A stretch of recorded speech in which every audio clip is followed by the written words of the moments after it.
আপোনালোক সকলোকে স্বাগতম জনাই আজি ভিডিঅ'টো আৰম্ভ কৰিছোঁ। এটা ভয়ংকৰ বিমান দুৰ্ঘটনা কালি আহমেদাবাদত আমি সকলোৱে ইতিমধ্যে বাতৰিসমূহ পাইছোঁ। কিমান মানুহৰ মৃত্যু হৈছে, কিদৰে দুৰ্ঘটনাটো হ'বলৈ পালে, বহুত কথা ইতিমধ্যে পোহৰলৈ আহিছে।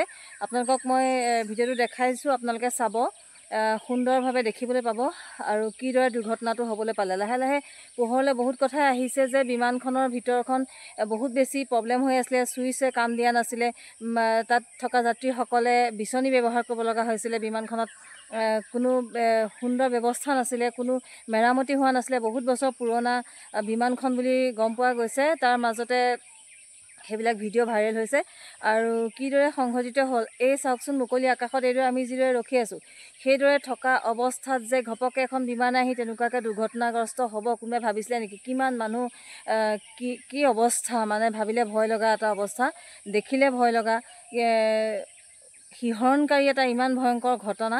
গতিকে চাওঁচোন আহক, মই আপোনালোকক ইতিমধ্যে লগাই দিছোঁ ভয়ংকৰ দৃশ্য। আপোনালোকে চাওকচোন কি ধৰণে হ'বলৈ পালে। কেনেকৈ সংঘটিত হৈছিল বিমান দুৰ্ঘটনা? কল্পনাতীত এক দৃশ্য, অট্টালিকাত আবদ্ধ বিমানৰ পিছৰ অংশ।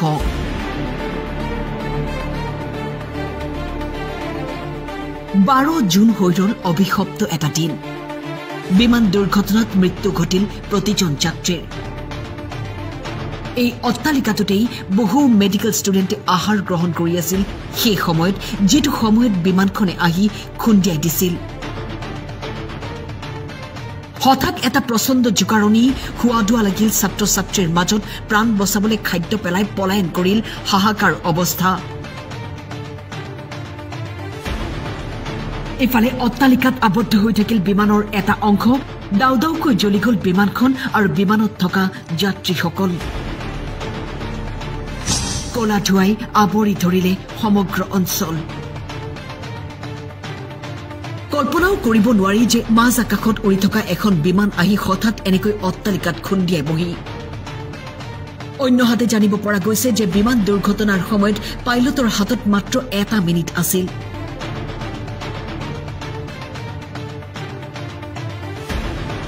বিমানখনে টেক অফ কৰাৰ লগে লগে এয়াৰপৰ্টৰ পৰা 400 ফুট উচ্চতাত ছিগনেল হেৰুৱাই পেলাইছিল এয়াৰ ইণ্ডিয়াৰ এই বিমানখনে। পাইলটে এয়াৰ কণ্ট্ৰল ট্ৰেফিক ৰুমলৈ প্ৰেৰণ কৰিছিল বাৰ্তা, কিন্তু সেই বাৰ্তা পোৱাৰ পিছতে ATC-য়ে কোনো পদক্ষেপ গ্ৰহণ কৰাৰ পূৰ্বেই এটা ধামাকা হ'ল আৰু সকলোফালে কেৱল ধোঁৱা আৰু ক'লা ধোঁৱা। শেষ মুহূৰ্তত শেষ হৈ গ'ল 242 যাত্ৰীৰ জীৱন।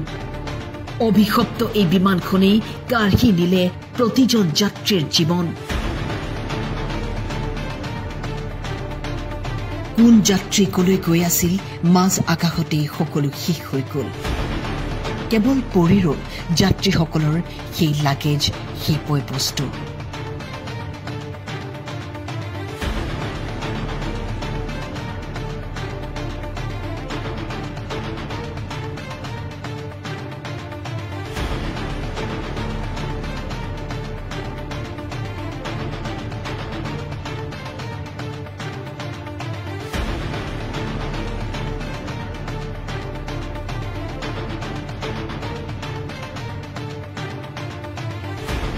News Desk, Time 8.